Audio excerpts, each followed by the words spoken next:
Association of World Citizens has been very active with UNESCO for the decade for the Rapprochement among Cultures, which goes from 2013 to 2022. Rapprochement means a coming together, but also a deeper understanding. And the Association of World Citizens has been stressing the work of what I call cultural bridge builders. These are writers, poets, intellectuals who have built bridges between cultures, often between Asia and Europe, or between Africa and Europe, or between the United States and Asia. It is in this time when there are strong nationalistic currents and some countries are closing in on themselves that we, as world citizens, stress the importance of understanding all cultures and, in some depth, a particular culture other than our own.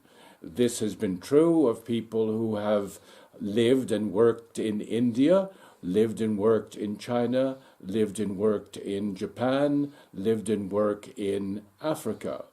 More and more, we try to place cultural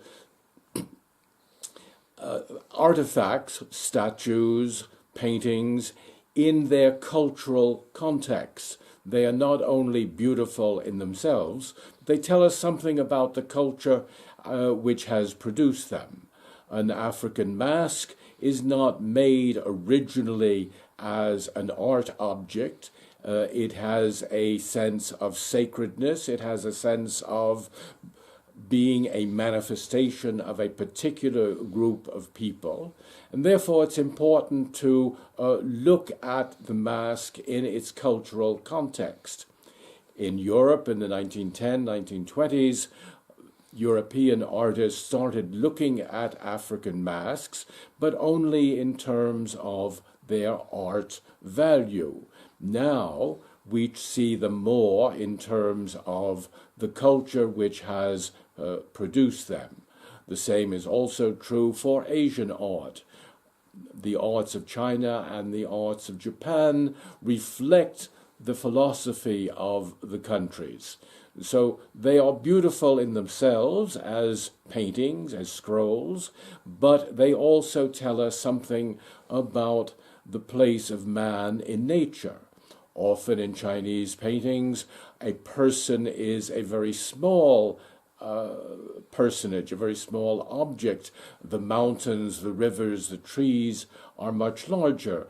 This is a symbol of living in harmony with nature.